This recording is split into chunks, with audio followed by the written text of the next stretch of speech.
if the folks who are already on the line have actually met each other, because I don't think Bob Horn has met Mike Critelli, and I don't know if Colin has met Bob Horn, and No. I do. Yeah, is that correct, Bob?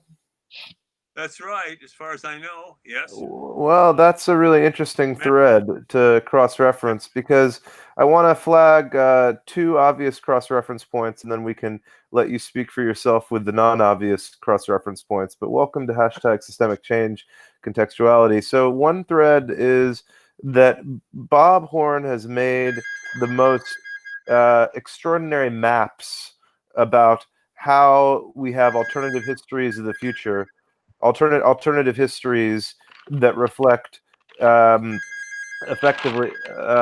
Sorry, I've got a background from Mike. Sorry, when that's okay. So the point that I was going to make about what I think is marvelous about Bob Horn's research, and he can speak for this himself, but that the maps that Bob's work has connected together of alternative histories of the future, of the near future, reachable, feasible places that we can get to for our society, I think are reflective of how to create agency.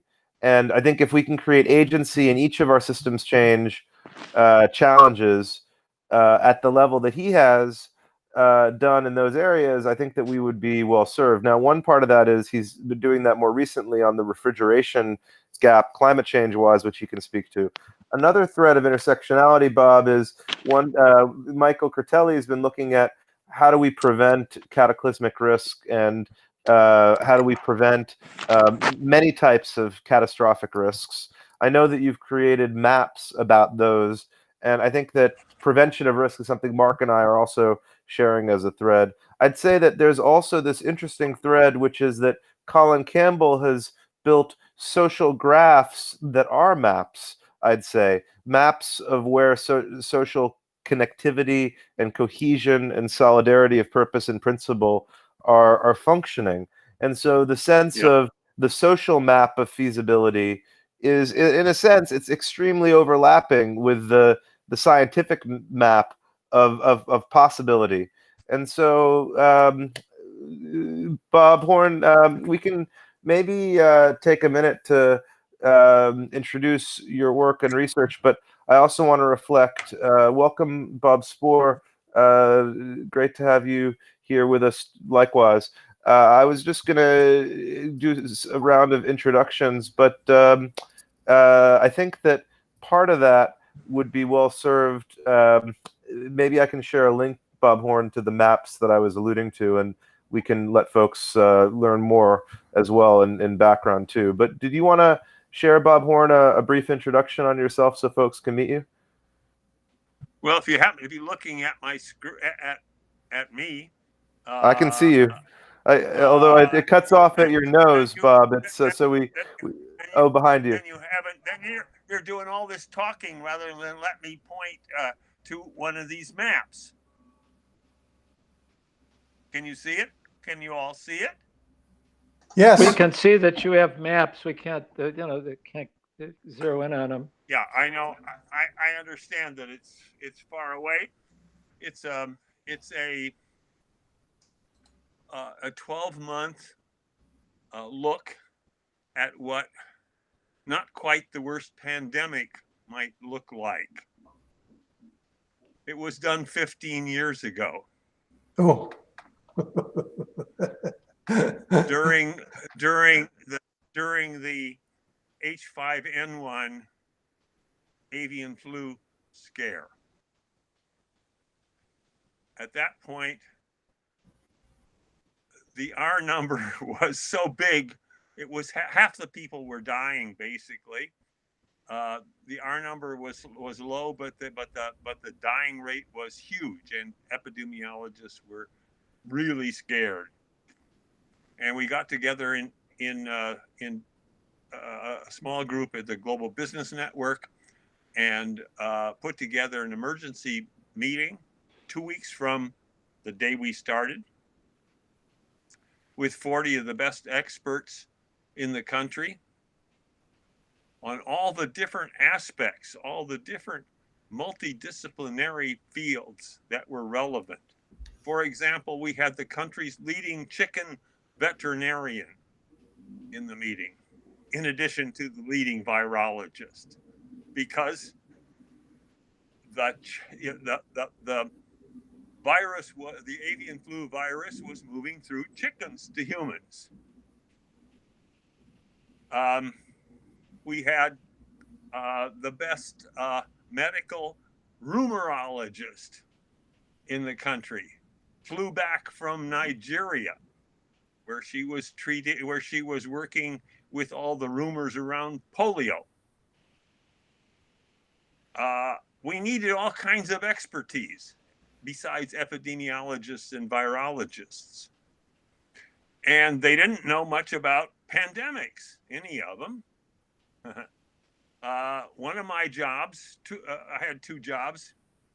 One was to help plan the conference, and the second was to make a mural that was based on the 1918 flu and what we knew then about that, and to use that data to make a scenario of what the worst case could look like based on that data.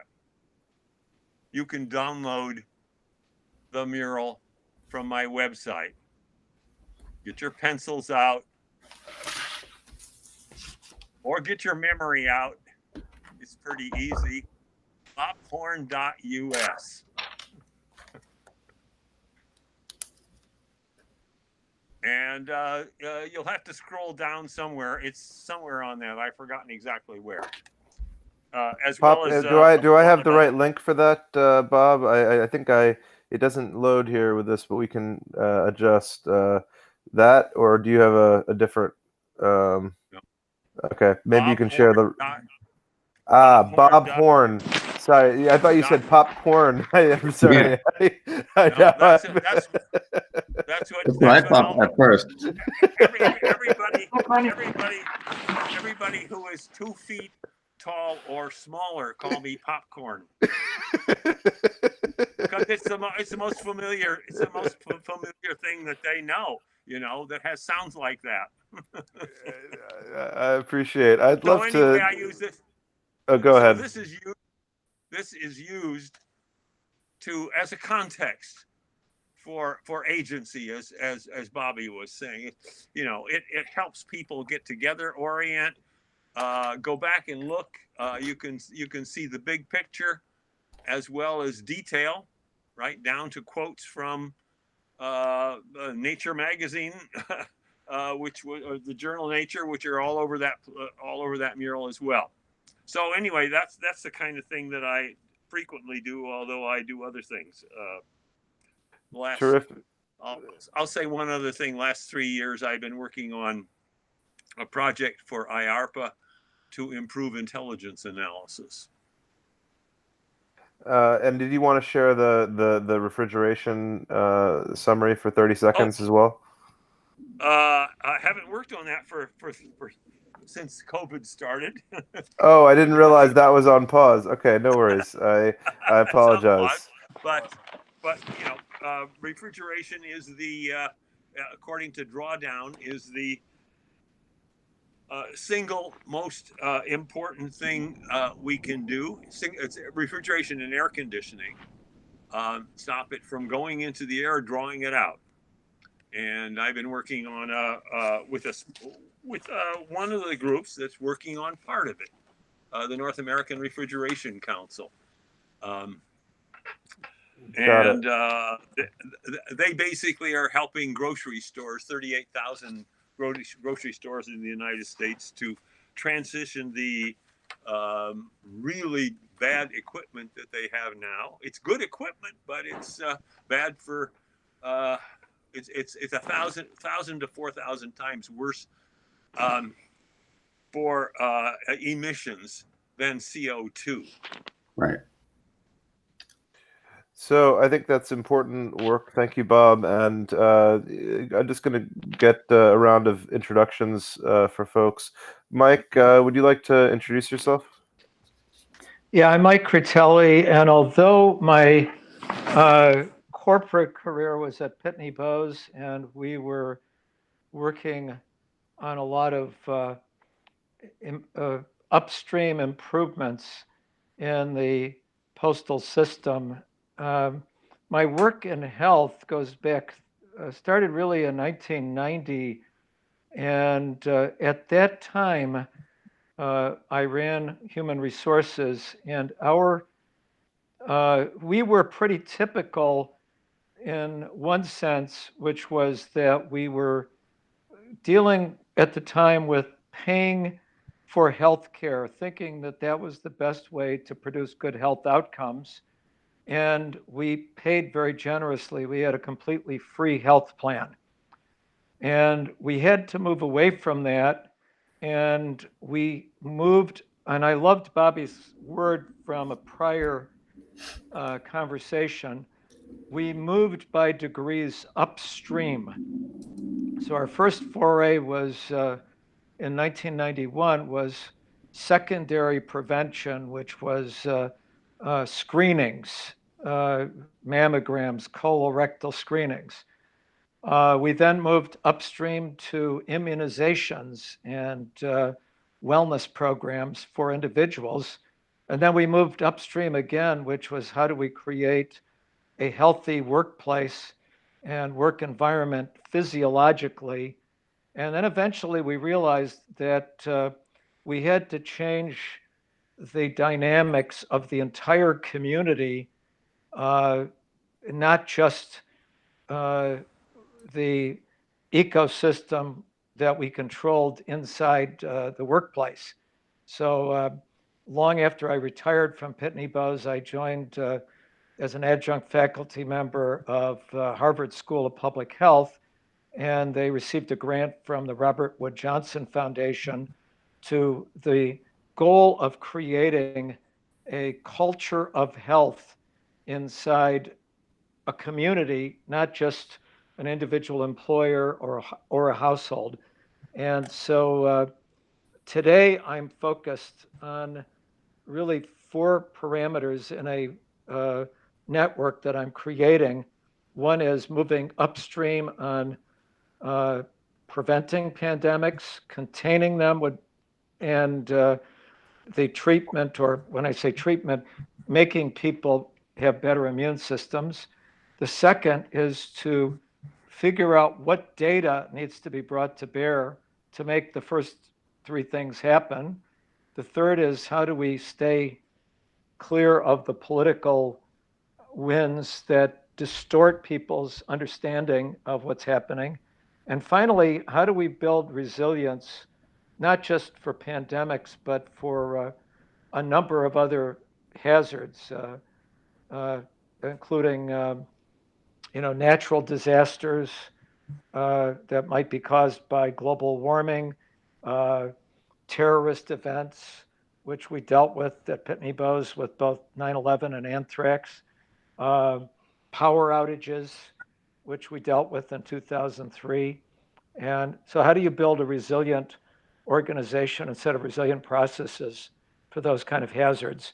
We didn't do it the way Bob has done it here in terms of a map. We did do tabletop exercises where we brought together stakeholders within a community.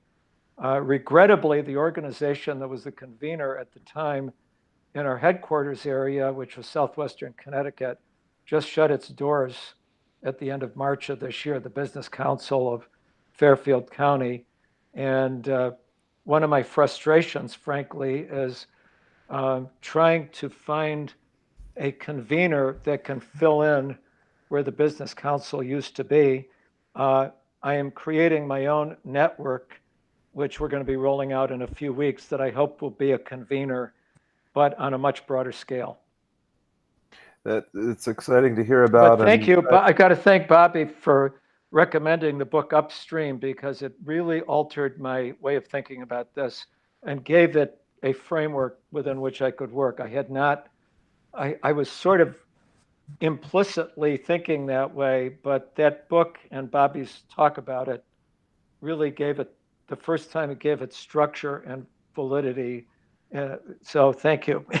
Thank you so much, Mike. And I think that going upstream is an important leverage. And I want to reflect that in systems change, we're looking for all the kinds of leverage we have against global problems and our collective challenges. And that includes going upstream. It includes other kinds of relevant superpowers that we have in society. In Silicon Valley, they look at AI and machine learning as a superpower, and that exists. But likewise, if we look at the capacity of nature to provide ecosystem services of profound benefit, if we don't screw up our society such that we don't have access to them, then we have the opportunity to gain from the profound leverage of that alliance and collaboration. So across all the 18 kinds of leverage we look for, at least that we've identified, and any other kinds of leverage that we can have, I think those kinds of leverage are ways to support the achievement of agency. I think these maps are ways to achieve agency. I think going upstream is a way to achieve agency. I think these are all reflections of agency. And in that spirit, Bob Spoer, would you like to introduce yourself? I'm cognizant that in addition to Mike, I don't think Mike's met you, and I also think Bob Horn's not met you, and Raj has also not met you. So it would be great to include you in the conversation here. Thanks, Bobby. And yeah, I had an old link I think I missed last week, and so I'm glad I'm here. There was a number of different links that I had for your meeting, so I'm back on track. Hi everyone, I'm with Ashoka. We're leading what we call framework change, which is sort of helping increase societal demand for system change, which we feel this we're at a point where you need that kind of societal demand to help system change come about, given the proportionate change that's in the world. And then for me personally, I'm working on two things. One is to create a framework change around universal system, for social impact measurement. I call it, where the measured are the measurers, and measurement actually is the impact. Because if we can agree on what improvement is and what improvement looks like, and the best methods for getting there, we can actually make more progress.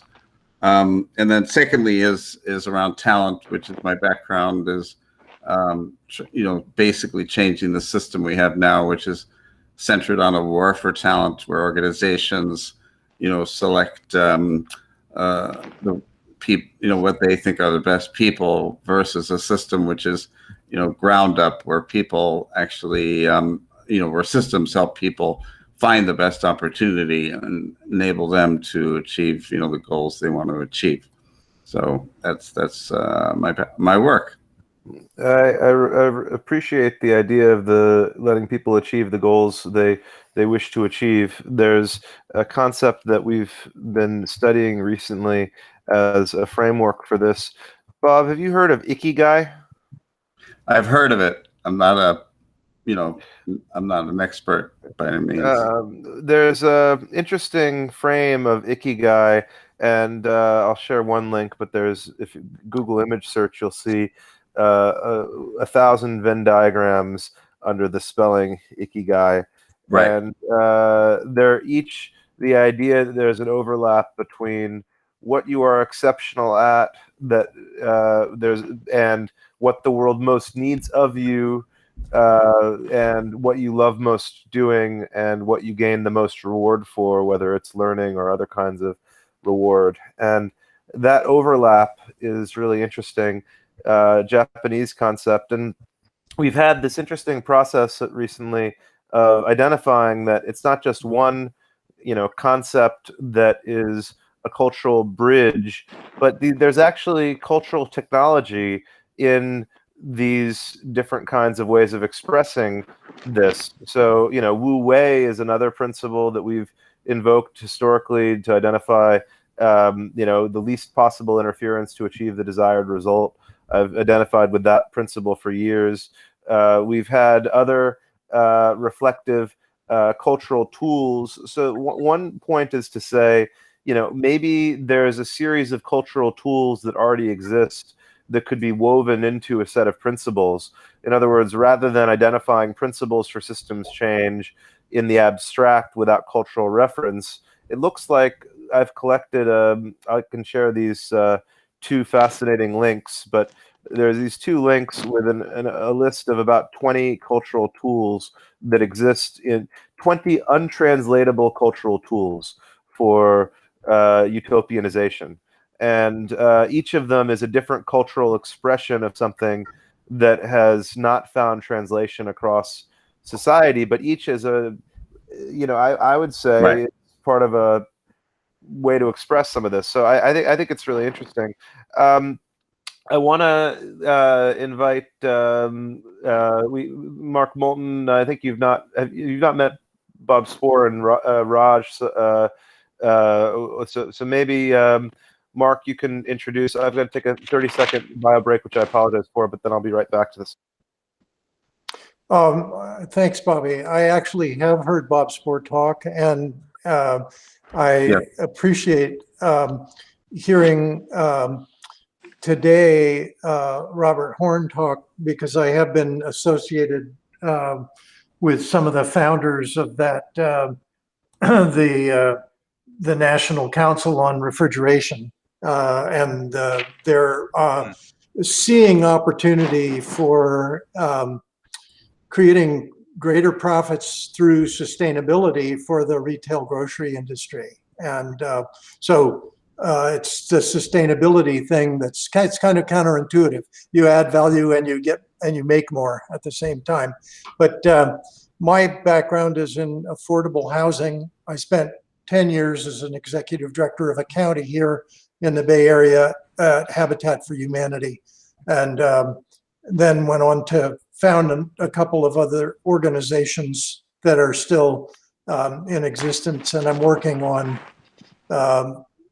using federally funded dollars to build apartments for families with very low incomes now. So I would say most of my last 35 years has been spent in the nonprofit sector, sometimes in the education part of that. So that's who I am now. Well, and I think it's extremely important what Mark's perspective offers across what we're up to with collaboration with him around the zero subsidy affordable housing and also prevention derivatives context, and grateful for those contexts. And I think we have a meta question is, Colin, did you want to share any commentary on what has been said so far? If there's colleagues who haven't met you, we can also let you introduce more formally. And if you've met everyone here, then I can just invite you to weigh in. Right, thanks, Bobby. There are some people here I haven't really met. So yeah, I'm Colin Campbell. So I'm founder of an organisation, a couple of organisations. One of them is a community interest company in Scotland. My background is in social enterprise for the last 20 odd years and building ecosystems of collaboration in order to enable small organisations who are delivering, social and environmental benefit in order to be able to, punch above their weight effectively. And one of the things that one of the things that I've done and what brought me into contact with Bobby was the work that I did on social enterprise networks here in Scotland. And that brought together, currently now there are 17 local social enterprise networks and 6 thematic social enterprise networks, which bring together 1,500 businesses across Scotland on a regular basis, face-to-face meeting where the business is run by social entrepreneurs for social entrepreneurs. In that process, it became very clear to me that one of the benefits of social entrepreneurship is intangible outcomes, which is relationships. And those relationships are almost never really identified other than anecdotally. So I developed a methodology not only to use those as a framework to create those ecosystems, but then developed a methodology to measure them, which we've been computerizing for the last few years, and we are now able to measure, map, quantify, and visualize relationship networks, which can then be used as an outcome in themselves.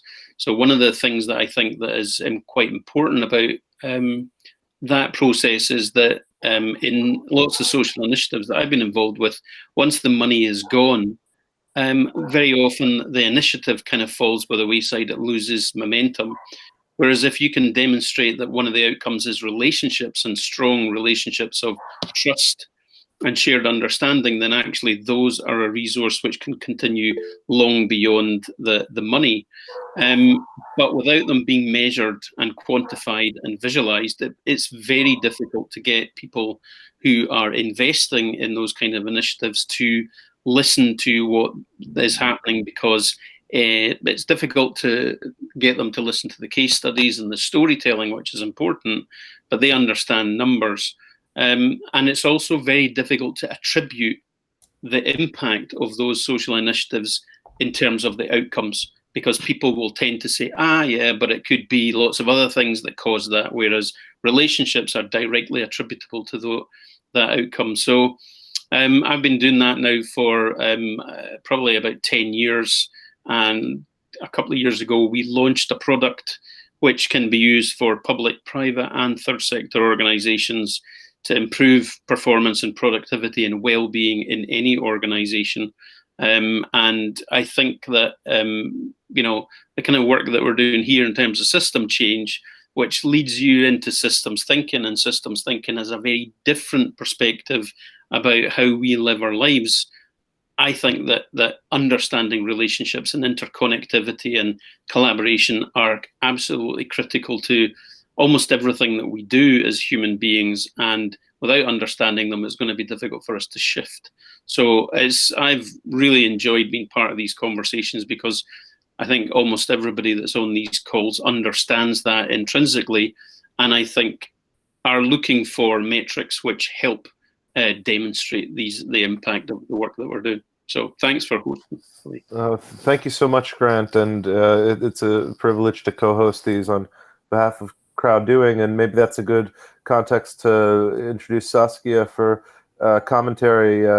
CrowdDoing is a joint initiative of the social enterprise I founded and the 501c3 nonprofit that Saskia founded, and it's excellent to be able to have the chance to host hashtag systems change as well as all of CrowdDoing in cahoots with Saskia. But did you want to say any commentary, Saskia, on what you've heard today, or words of introduction if there's anyone you haven't met here on the call? I think I've met everyone on one of these previous calls, so I don't think I need to do that. I can talk a little bit about another hat that I do wear as part of my day-to-day job in regards to enterprise risk and prevention of risk within that. So therefore, that perspective, I'm really interested in what we started with today in regards to prevention of different risks and that sort of thing. And what I was also interested in actually is the map that Bob Horn talked about that was created 15 years ago around pandemic. And do you think that having done that exercise, what has that had an influence on how we now approach the pandemic, or is that work lost? And how might we actually, what I'm really interested in and what drives me a lot is action. There's a lot that we can do in regards to reporting and measurement and all that sort of thing, but it's only valuable if actually we move towards where we need to go with the system change. So all that work that you did 15 years ago, is that being used right now? And can we still use it right now in regards to how we act on the pandemic?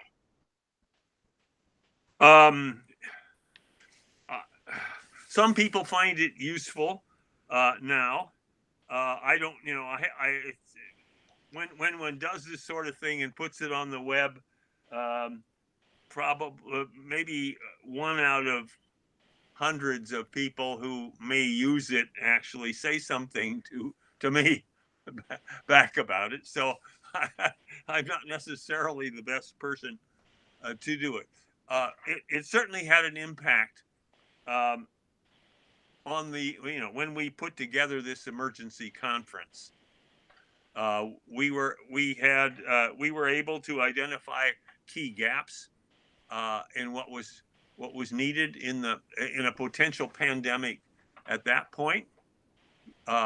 We had lobbyists from Washington. We were I would say a major factor, not the only factor, in getting Congress to appropriate $250 million for pandemic preparation. John Doerr, who was a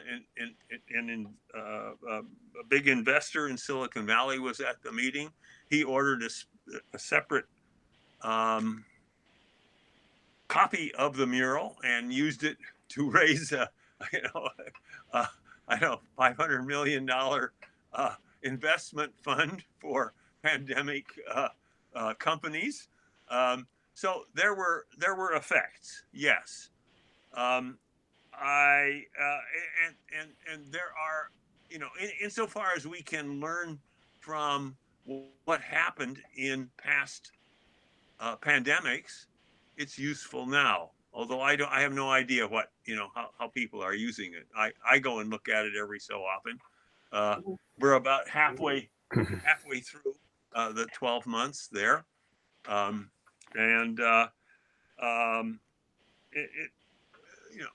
that, I can't say. Many other of the murals that I've made, for example, I did one for the World Business Council for Sustainable Development called Vision 2050, which is also on my website, by the way, was used in 60 or 70 cities around the country, around the world, I mean, for major business organizations to begin to think about sustainability. So they have different kinds of effects, and they're not the same. They're only a supporting tool because it takes people to say, I'm going to do this, and then they do it. Well, that's what I think is really interesting, and I want to riff for 30 seconds, and then I also want to include Grant and Raj, and then I think Mike probably has some commentary on what you just shared. So I'd like to return to that, but I just want to reflect that, we talk about how every human can find a micro leadership role in systems change that aligns to their constraints, their abilities, their feasibilities, what gives them joy, what gives them context.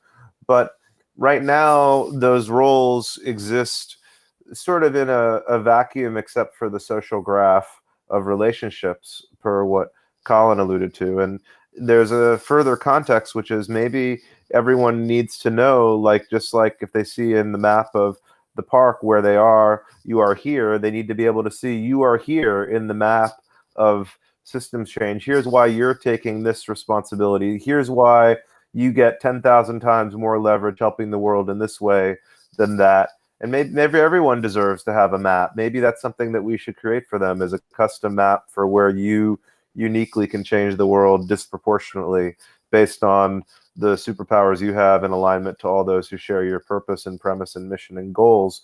I think that's one thread. The other thread that I'll bridge to is, Colin's worked previously on the context of the bioregional reserves. And if we're going to prevent pandemic risk, we need to achieve nature sustainability and regeneration. Grant and us have collaborated at the hackathon on the debt for nature concept of how do we get a third of land and water globally preserved and regenerating, and that if you took 5% of the debt of each country's sovereign debt that they hold, that each country holds, and forgave that for nature, you could get to a third of land and water preserved, like Seychelles has done with debt for dolphins. So I think there's a thread that bridges from pandemic prevention to zoological transfer risk reduction that connects to both Grant and Raj's work. Grant, did you want to share any commentary or words of introduction if there's folks you haven't met? You're on mute, though. right. Hi everyone. Sorry. Greetings from Amsterdam, the Netherlands. We formed a 300 colleagues that have done a Cambridge University Sustainability Leadership course. Formed a sort of a collaboration group. We're rolling out a non-profit in Europe. And we, like Bobby said, we're very interested in a network for the network, but for action for change. So really, how do we drive change, and system change is something we're very interested in.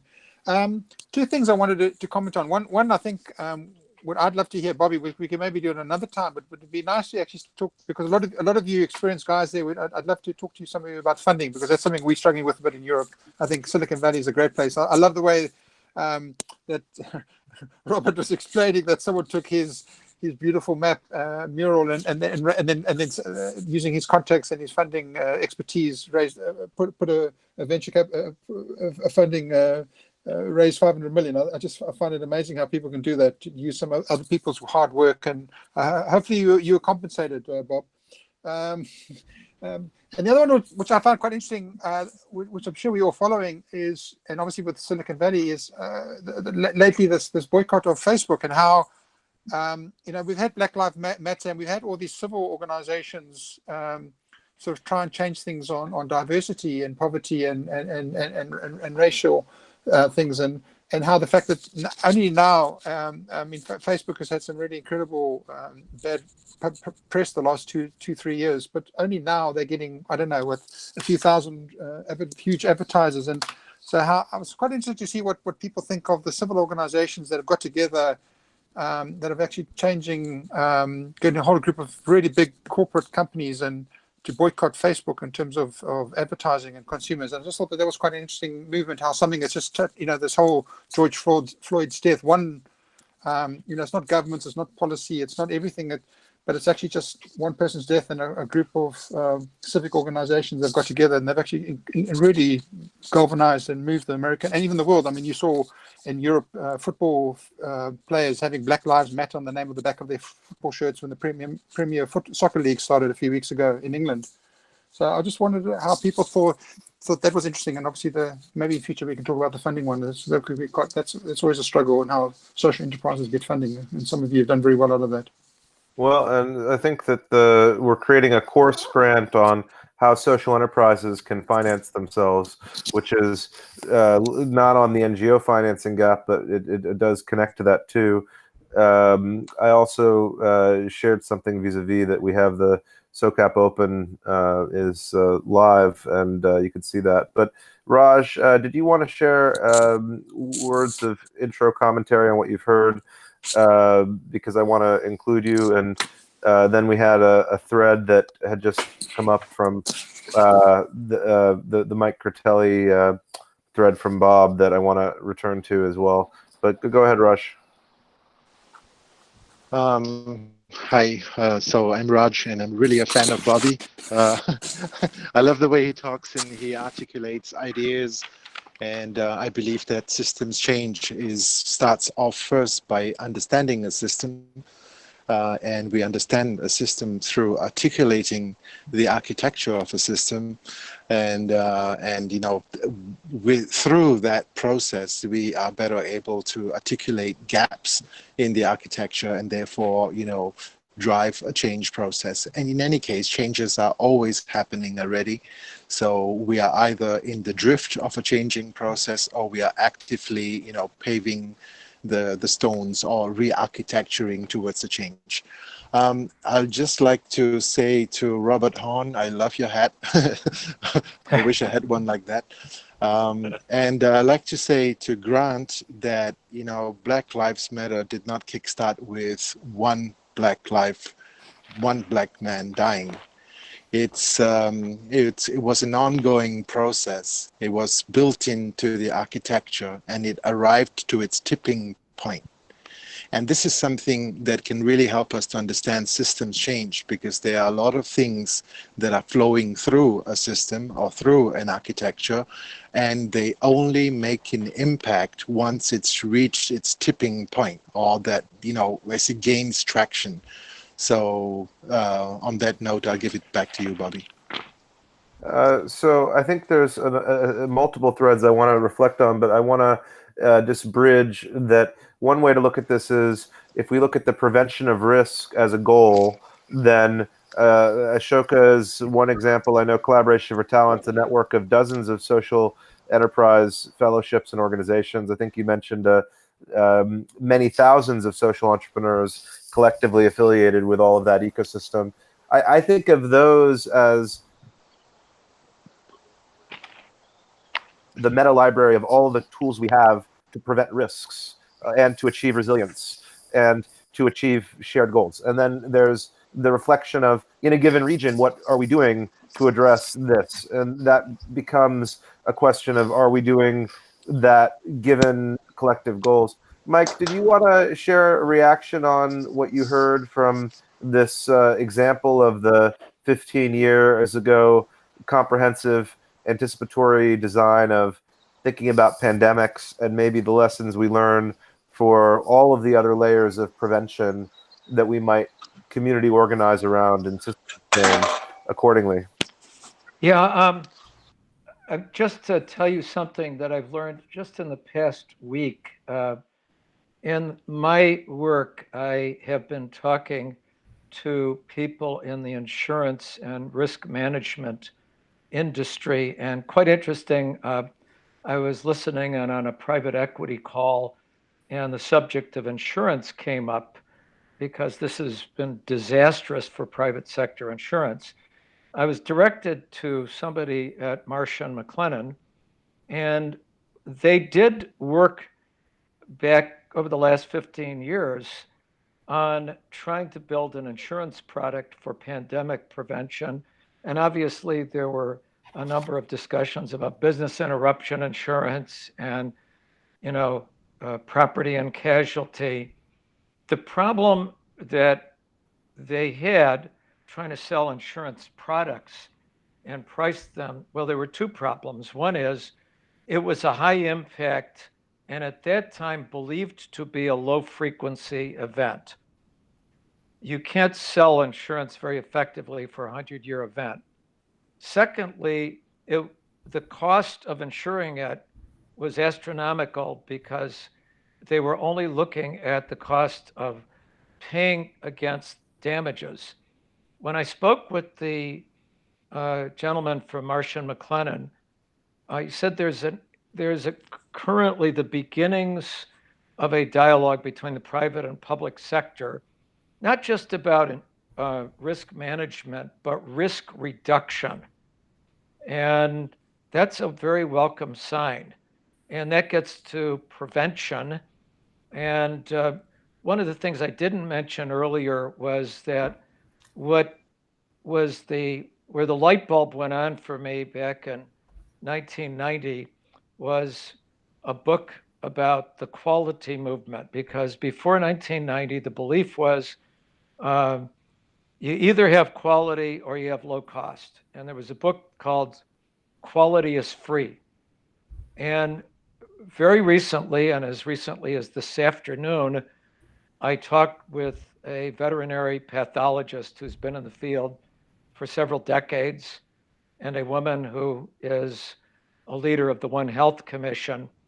The cost of going upstream and having a pandemic surveillance system and acting proactively is an infinitesimal fraction of the cost of paying out insurance claims.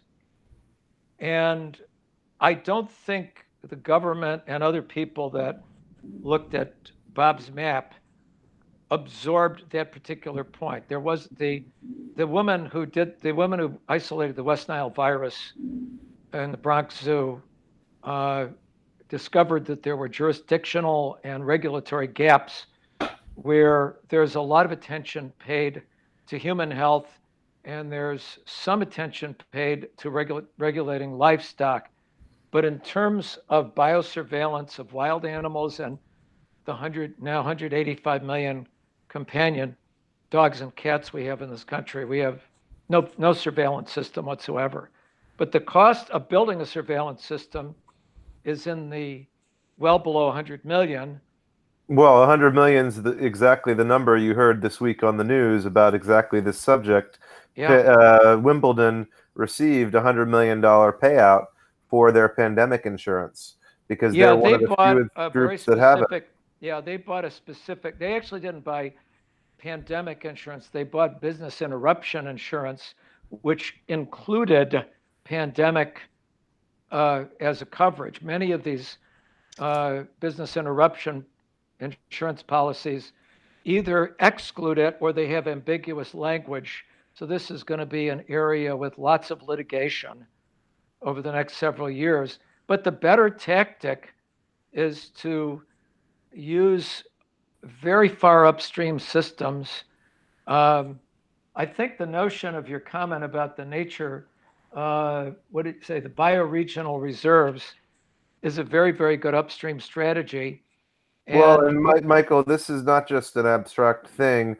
There's a United Nations program for the regions on Earth with the greatest biodiversity and the greatest vulnerability from the perspective of that diversity being at risk in a biodiversity global crisis in which biodiversity is at risk. And Colin, can you speak to that context for a minute? The existence of Oasis as a context? Oh, you're on mute, Colin. I'm sorry. Sorry. Yeah, happy to do that. So for one of the things that we did, we extended the work that I was involved with in Scotland on social enterprise into initially in Sweden, and then it became a global process where we were introducing social entrepreneurship and social enterprise into UNESCO Biosphere reserves because social entrepreneurs are actually working in a way which hits the triple bottom line, which therefore delivers the SDGs. And one of the things that I became particularly interested in is how social entrepreneurs were able to access opportunities through tapping into biodiversity in a way that's sustainable to create jobs and also invest in biodiversity. So we developed a platform called Oasis. In fact, I was talking to Raj about this the other day because he's involved in developing something about investing in biodiversity. And this is, so one of the things that I'm doing at the moment is talking to an organisation in Scotland that is setting up a seaweed marketplace for Scotland. And one of the things that we can do with that is we can invest in places like protected areas, and we can also provide jobs, and that the seaweeds on their own provide opportunities for other biodiversity to generate. So this point about pandemics coming from, zoo transition is something which has kind of only just become part of the zeitgeist, and we definitely need to do more about that. I have to say I found it challenging to do, and because a lot of people who are working within the realms of what we could call green sustainability don't really, they struggle to capture this understanding of social entrepreneurship and social enterprise and how business can be part of the answer. But I think this is something which is part of system change. If we don't make businesses part of the answer, then we're not going to make the change that we need. And it also provides the opportunity for each individual to be directly involved in the delivery of a better future. I've put a link up there. I think that makes a lot of sense. And just to reflect one piece of that is, I think that the individuals need a micro leadership role in the map of systems change, but so too do we have all the social entrepreneurs of the world. They need effectively to be mapped. And I think the meta map that I'd love to see, from Bob Horn's work and Bob Spoer's work, you could say maybe there's a intersectionality that overlaps, you could say, because I'd love to see what is the map of the future of vis-a-vis climate change, of all the social innovations that have what impact potential from what parts of the world to address it. And and maybe there's plan A, plan B, plan C, because plan A is this whole category of social enterprises reaches threshold XYZ. Plan B is they don't, but category B does. But in other words, there's some imaginable matrix of possibility that is too complex for people to imagine, but is visually imaginable, perhaps, of what the gap is. So I think that's a question that I was going to turn to Bob Spoer, but also we could include Bob Horn on the same thread, because I think it bridges in a sense. The little light bulb here indicates that I have an idea. So anytime you want to call on me for that would be fine. I'll accept the request, Bob Horn, and then I'll turn it back to Bob Spoer for commentary. Bob Horn, you had an idea that you wanted to share about this. Yeah. The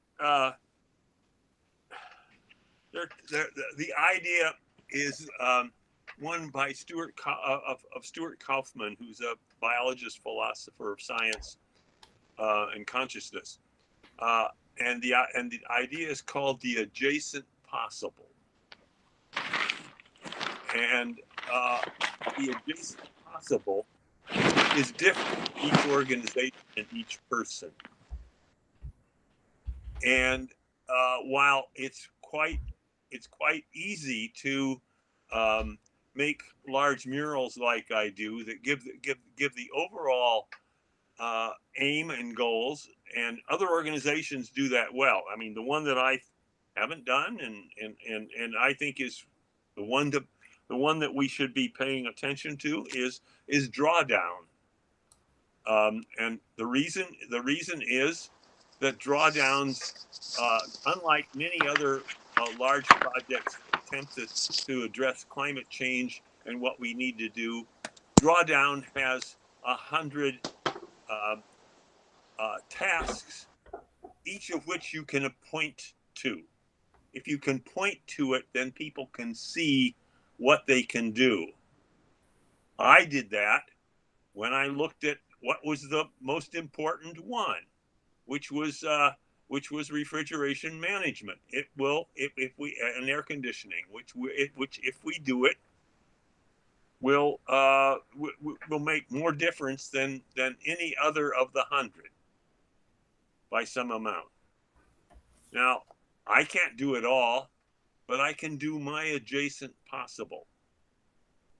My adjacent possible happens to be, it turned out to be, I stumbled into it, meeting the director of the North American Refrigeration Council for coffee one afternoon. Well, what about that as the invitation to the world is effectively, instead of having you have the shadow chancellor in the UK, you have the shadow of each government official in the non-ruling party. What if we have the adjacent possible as the shadow to the institutions of the world? In other words, express systems change through an invitation to them to participate in the adjacent possible. Well, system change is. I'd like to add to that.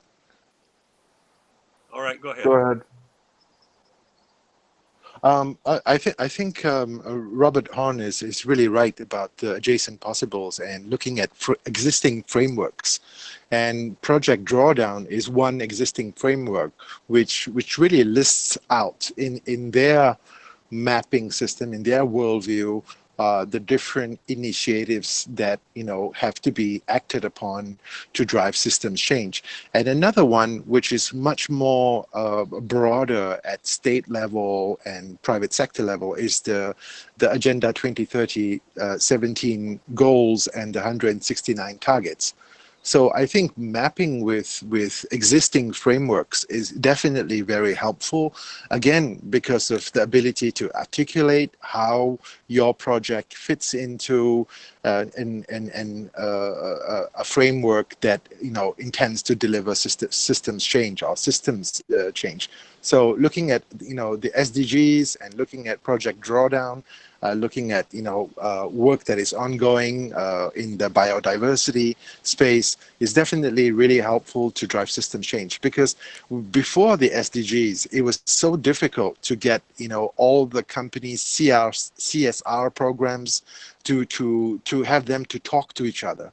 It was so difficult to get those who were doing work in elevating poverty, or doing work in climate, or doing work in education, to get them to talk to each other. Now, having that 17 goals is really effective. I'm not saying that those 17 goals maps everything out, but it's a really good framework to start off with, and to say, okay, I'm working in climate action, and within that I'm addressing those targets, and within that it's aligned with the adjacent targets of Project Drawdown, and that's really helpful in terms of how you communicate to different stakeholders, including when you're raising funds. So everyone knows, like, okay, this is the initiative that is working in that direction, and hopefully would be able to deliver extra value from that perspective. So that's back to you. Bob Spoer, did you want to comment on this? Yeah, I think it ties in with what we're doing. It's called Impact X, and the idea is that there would be one universal system of social impact measurement, which then would enable every project to be hosted on the system and have it be through a technology we call hyper catalog. There's a way to express what people are doing on the ground and connect it to a sustainable development goal, so that every single person can own their own impact in the world. And as we get a higher percentage of people that are sort of acting out of what is called, sort of action identification, right? That, oh, I'm not just, improving the sort of land here. I'm actually reducing, increasing biodiversity, or I'm reducing, sort of the sixth extinction, right? That they can see that their role in it is much bigger than what they're actually doing, but they're actually doing the things that need to happen. We're talking about, the 3 billion people who are escaping poverty, doing it in a way that actually enhances the sustainable development goals. And as they do that, they get, recognized for it, and they're paying it forward as others invest in them over time. So that's kind of the idea, is to create one system of impact where that enables everyone to sort of know the score, know the contribution they're making, and not have it be so siloed and fragmented and decided by top down. It's sort of a bottoms up thing, and it fits with what Bobby is always saying, helping the unseen be seen. So whenever one a changemaker world is viable, right? That every single person's efforts can be seen in this system. Go ahead, Mark. I'd like Is to sorry. Is this aspirational? What stage are you in? Aspirational? Building it? No, we built out an initial system for Liberia, in which this is a group of families in 2 areas that are escaping COVID. They've already tripled their income. They've met their basic goals of either hiring people locally, reducing carbon footprint. They're starting to act in this kind of mutuality way, and some of it was featured in last month's Stanford Innovation Review. So we have the basic architecture built out. It's being done by one of Oracle's top database kernel people, happens to be the head of IEEE Humanities and for Technology group. So it's now just a matter of, like, okay, let's get as many of the systems and projects built out here in one place, so we can, like the internet was built, based on showing value, that each person can come in and show their value and contribute to helping us see where the gaps are. Well, and I think there's a gap both, we can think about it for each person's metaphor, there's a lifetime carbon gap to get yourself to draw down to zero from your own birth. In other words, put enough carbon back in the ground to recover to that point. But when we talk about our gratitude for our parents, we could also talk about, or grandparents, getting to the point where we've put down all the carbon in the earth for a generation back. All of the carbon our parents and us have put in the ground, we individually took responsibility for and drew down. So I think there's a bite-sized chunk of collective challenging that can be important. I saw Mark was going to share.